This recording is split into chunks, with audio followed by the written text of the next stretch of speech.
importância das remessas dos imigrantes portugueses no Brasil é algo que existe quando Salazar chega ao poder, em 1928, e aliás essas remessas são uma parte importantíssima da vida financeira de Portugal na altura, mas depois, com a Grande Depressão, no início da década de 30, a importância das remessas começa a cair.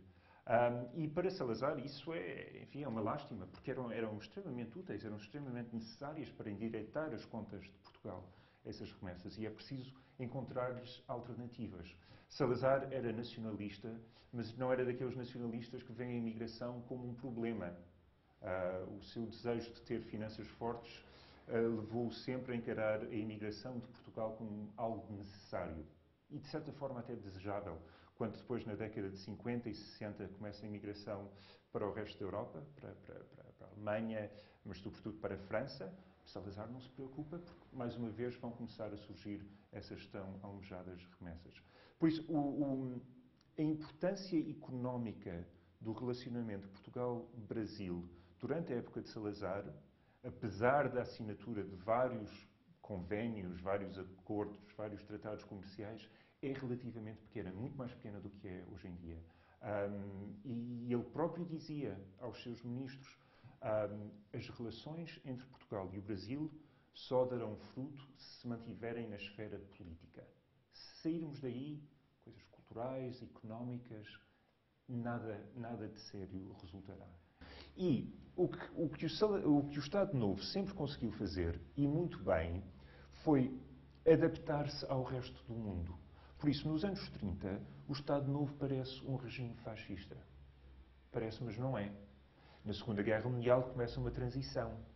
E depois, quando chegamos aos anos 50 e 60, temos o Portugal com planos económicos, como tinha a França, como tinha os outros países europeus, a apostar na tecnocracia, a apostar no crescimento económico, a apostar no bem-estar das populações.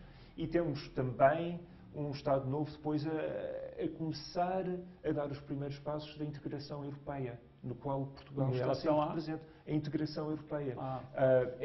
Por isso, Portugal faz parte de várias instituições europeias, faz parte da EFTA, que era uma associação de livre câmbio, e em 62 faz um pedido, não de adesão, mas de associação à Comunidade Económica Europeia. E esse Estatuto de Associação implicava que em 15 anos Portugal seria membro da Comunidade Económica Europeia. Por isso, Portugal é um espelho do que se está a passar no resto da Europa. As ideias chegam com algum atraso, o Estado Novo adota-as, mas é como um camaleão, vai alterando a sua cor consoante o que se passa no resto da Europa. E eu acho que é esse o grande segredo da sua sobrevivência. Salazar não é o mesmo governante nos anos 60, não tem as mesmas prioridades nos anos 60 que teve nos anos 30. Mudou. O Estado Novo mudou. É claro que a Igreja apoiava, e temos de ter em conta que o Estado Novo português e a ditadura militar seguem-se à Primeira República Portuguesa, que era um regime anticlerical, no qual a Igreja foi duramente perseguida. E por isso era natural que se desse bem com este Estado Novo, autoritário, nacionalista, conservador. E ele então seria um desses melhores. É muito interessante que é a universidade que fornece a esmagadora maioria dos ministros. Quando Salazar precisa de fazer uma remodelação no governo, trazer caras novas, que era uma preocupação constante e que ele conseguiu fazer ao longo dos 40 anos do poder, era a universidade. Não era ao partido, não era às Forças Armadas, era à universidade. Era quem é que há de Coimbra, especificamente. Coimbra e depois, um pouco mais tarde, Lisboa. Mas de início, Coimbra, sobretudo. Um outro episódio que tem envolvimento de Portugal com o Brasil é o chamado episódio Humberto Delgado. Resumindo, em 58, Salazar decide realizar eleições para presidente, com um jogo de fachada, o cargo é mais cerimonial, porque quem manda mesmo era ele, como efetivo primeiro-ministro. Delgado se candidata como oposição, cria um certo entusiasmo popular, mas não vence, denuncia fraude nas eleições. O governo português o persegue, ele se asila na Embaixada do Brasil. Salazar não reconhece o status dele como asilado político, pressiona o governo Juscelino Kubitschek e briga com o embaixador Sim, do Brasil sim, em sim, Lisboa, Álvaro Lins. Como ficou isso? Enfim, eu acho que houve uma vitória política para Delgado, porque houve tanta atenção, especialmente até no Brasil. Obviamente em Portugal a imprensa era controlada, por isso o que os portugueses sabiam do caso Delgado era o que lhes chegava através de uma imprensa censurada.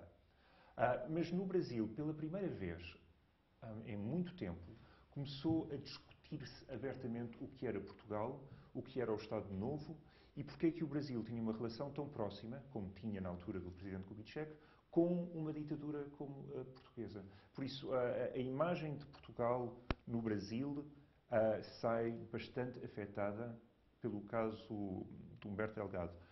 Formalmente, foi uma vitória para Salazar, porque o que se conseguiu, especialmente depois de uma intervenção direta de Salazar junto do presidente Kubitschek, foi que se negociasse um acordo em que Delgado, acompanhado por um diplomata brasileiro, num automóvel da Embaixada do Brasil, fosse levado ao aeroporto para partir como qualquer cidadão poderia partir para o Brasil. Depois, se o governo brasileiro quisesse dar o estatuto de exilado, bom, isso então era com o governo brasileiro. Mas conseguiu-se que ele, Delgado, não saísse de Portugal sob a proteção legal do governo brasileiro. E por isso, Salazar pôde dizer aos portugueses: o senhor era livre de fazer o que quis e decidiu ir para o Brasil por razões que só ele entende e por amizade com o Brasil. Nós, enfim, facilitámos as coisas, porque o Brasil pôs algum empenho na questão. Conseguiu também que Álvaro Lins depois se demitisse da Embaixada. Era impossível lidar com Álvaro Lins depois do caso Delgado. O próprio Álvaro Lins tinha consciência disso. Ele que tinha ligações muito fortes com o presidente Kubitschek. Mas Salazar tinha escrito a Kubitschek a dizer: o vosso embaixador está a imiscuir-se na política portuguesa. Isso não é o papel dele, francamente. Ele está aqui para observar, não para se imiscuir na nossa vida. Anos depois, Delgado foi morto na Espanha, acompanhado de uma secretária brasileira de nome Arajarir de Campos. Como foi isso? Houve algum envolvimento de Salazar? Isso é das grandes questões que estão por resolver. Eu, no livro, faço o resumo de tudo o que se sabe e chego à conclusão que nós não sabemos. Até hoje? Até hoje. Sabemos claramente que foi a Polícia Secreta Portuguesa, a PIDE, que montou uma cilada a Humberto Delgado, que introduziu um agente perto de Delgado que lhe disse: você venha à Espanha e lá vamos nos encontrar com outras figuras da oposição para montar um golpe de Estado. Você vai conhecer, vai ver que são figuras da primeira importância em Portugal. Venha e conversamos. E Delgado foi à Espanha, acompanhado da sua secretária, encontrou-se com esse agente da PIDE, que o conduziu até uma cilada onde estavam outros agentes da PIDE que o mataram a ele e à secretária. Já tinham cavado sepulturas para os dois, tinham cordas, enfim, tinham todo o material pronto para o assassinar. Ou seja, nada acidental. Não foi nada acidental. Foi uma cilada montada com todo o sucesso. Depois, a questão é se Salazar deu a ordem ao diretor da PIDE, um homem chamado Silva Paes, ou não. E nós não sabemos. Todos os ministros, todos os biógrafos de Salazar, partindo de dentro do regime, dizem que não, que ele não sabia. Agora, o que eu digo é que, se ele não soube, não deixa por isso de ser o responsável, porque foi ele que criou a PIDE e foi ele que lhe deu tanto poder que ela própria então decidia quem é que tinha de morrer e quem é que não tinha. Por isso, moralmente, é mais o responsável pelo assassinato de Humberto Delgado. Um outro episódio de envolvimento de Portugal com o Brasil, na época de Salazar, é o do navio Santa Maria. O transatlântico cheio de passageiros foi capturado em janeiro de 1961 por 24 membros de um grupo de oposição comandado pelo capitão Henrique Galvão. No Brasil, Jânio Quadros tinha acabado de tomar posse. O que acontece? Bom, quando o capitão Henrique Galvão, que como delegado na sua juventude tinha cooperado intimamente até com Salazar, e depois tinha havido um corte, e depois foi preso, não é? E esteve preso e pediu asilo na Embaixada da Argentina, e foi assim que depois partiu para a América do Sul. Quando Galvão e os 24 homens de Abril, o Diretório Revolucionário Ibérico de Libertação, eram portugueses e espanhóis envolvidos na operação, quando ele se apodera do Santa Maria, Jânio Quadros ainda não é presidente. Ainda estamos nos últimos dias do governo Kubitschek. E o plano estava muito mal pensado. Galvão, diz que o objetivo era tomar posse do navio, ir com ele até à ilha de Fernando de Pó, que faz parte da Guiné Equatorial Espanhola, aí reunir-se com outras figuras da oposição, conquistar o resto da Guiné Equatorial Espanhola e depois, com o Santa Maria, ir até Angola. Nada disto faz sentido, porque havia 600 passageiros a bordo, havia uma tripulação imensa, estas pessoas não podiam andar de um lado para o outro dessa maneira, não é? O navio iria ser encontrado. Por isso, eu acho que é tudo mais uma operação mediática. E sabendo perfeitamente e julgando com o fim do mandato Kubitschek, e Kubitschek tinha relações excelentes com Salazar, e o início de um governo completamente diferente de Jânio Quadros. Por isso o navio está a navegar, a sair das Caraíbas e a fazer-se ao Atlântico, quando é descoberto pela Marinha Americana. Portugal quer que os americanos parem o navio e se apoderem do navio e que prendam Galvão. E isso os americanos não fazem, começam a negociar com ele, quase que reconhecendo que ele tinha uma justificação política para a sua ação. Porque não só Quadros estava quase a tornar presidente do Brasil, como Kennedy acabara de se tornar presidente dos Estados Unidos. E por isso era uma administração que se estava a afirmar contra Portugal. Enfim, tinha muito mais com que se preocupar do que Portugal, mas a sua linha com Portugal era bastante dura por causa das colónias africanas. Por isso, a resposta norte-americana ao caso do Santa Maria é de negociação. E os portugueses, e Salazar fica fulo com isso. Mas o navio acabou no Brasil. Agora, o que acontece é que assim que Jânio Quadros é inaugurado como presidente, o navio é convidado a ir até ao Recife para descarregar os passageiros. E isso Galvão aceita, e uma vez no Recife ele diz: quando cheguei ao Recife mudei de opinião. Já tínhamos perdido o efeito surpresa, já tínhamos feito tinha havido uma grande cobertura mediática, toda a gente estava a falar sobre o Salazar, que era o que nós queríamos, e então nós saímos também do navio. E deixámos-o lá, parece-me a mim que todo aquele plano da ida para a África era muito pouco, era fantasia. O que eles queriam era armar um circo mediático, e isso conseguiram, sabendo que uma vez Quadros presidente do Brasil, eles poderiam ter um final feliz, que era, enfim, e receberam asilo. Exatamente. Voltavam para uma situação de exílio, agora no Brasil. E era isso que eles queriam. Pode ser que podemos admitir que ele estivesse na faixa direita desse movimento. E certamente, uma vez no poder, ele adere perfeitamente a essas ideias e replica-as. Quando vemos a Constituição de 1933, quando a observamos na prática, percebemos inteiramente que é isso que Salazar quer. Há uns iluminados, como o Cílio disse, que estão no governo, porque são os melhores, e depois há o Estado, através do qual eles administram o país, não é? E depois há a população. O seu livro cita uma carta de Cerejeira, cardeal Cerejeira, a Salazar em 45, eu cito: é preciso fazer compreender ao povo que as privações e os sofrimentos dos últimos anos não foram efeito de falta alguma de Salazar, mas sim provas que Deus nos enviou pelos nossos pecados. É a Igreja Católica a sua versão mais reacionária, não? Nessa carta, Cerejeira está a citar a irmã Lúcia, por isso uma das videntes de Fátima. E o que se passa nessa altura, mas é curioso, o que eu acho que está a acontecer nessa altura é que Cerejeira sente que Salazar se está a afastar. E por isso é um... Se afastar da Igreja. Afastar da Igreja. Que o seu, não sei, podemos chamar amor ao Estado, amor ao poder, está a sobrepor-se ao seu catolicismo. E Cerejeira tenta sempre, ao longo dos anos 40, 50 e 60, reaproximar Salazar à Igreja.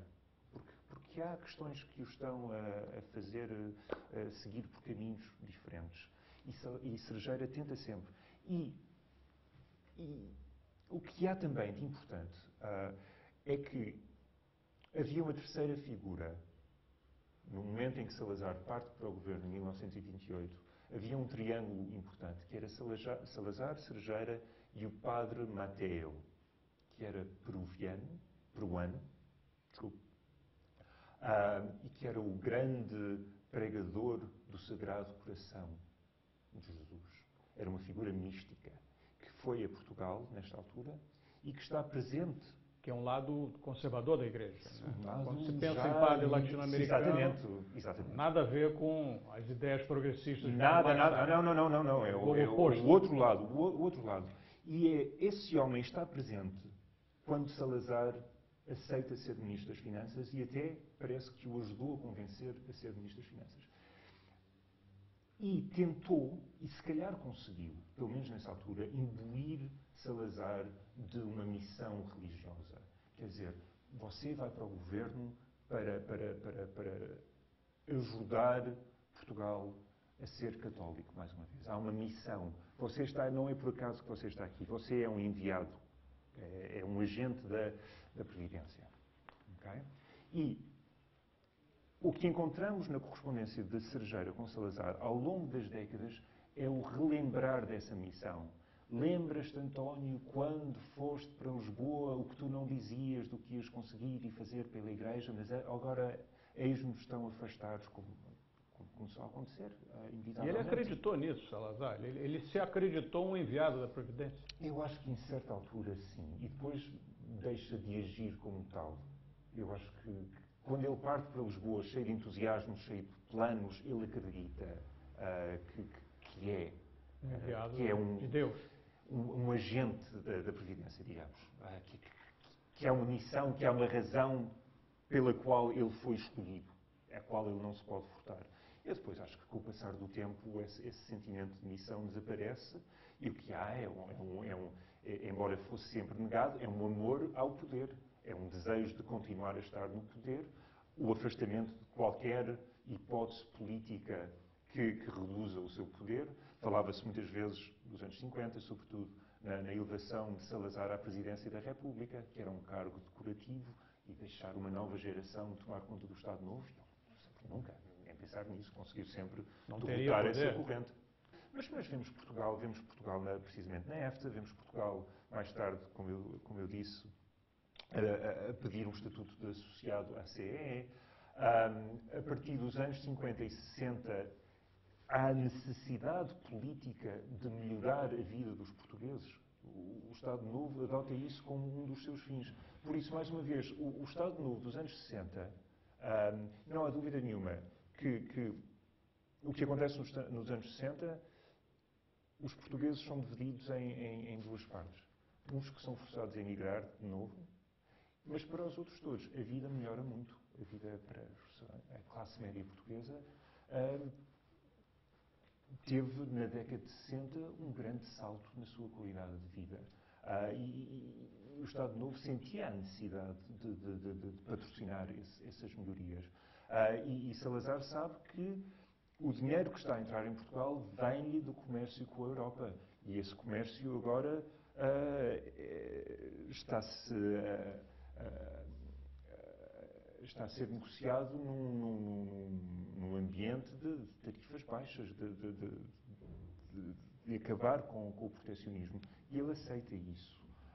Por isso, mais uma vez, para se manter no poder, e, sobretudo, para afastar os seus inimigos desse mesmo poder, Salazar está disposto a mudar a política económica. Não a política financeira, essa mantém-se com todo o rigor, mas o abrir Portugal aos mercados estrangeiros e tentar colocar produtos portugueses no estrangeiro, isso torna-se uma prioridade muito Tem grande. o outro lado, se ele pretende vender produtos portugueses no exterior, ele também tem que abrir Portugal. Sim, mas ele resistia.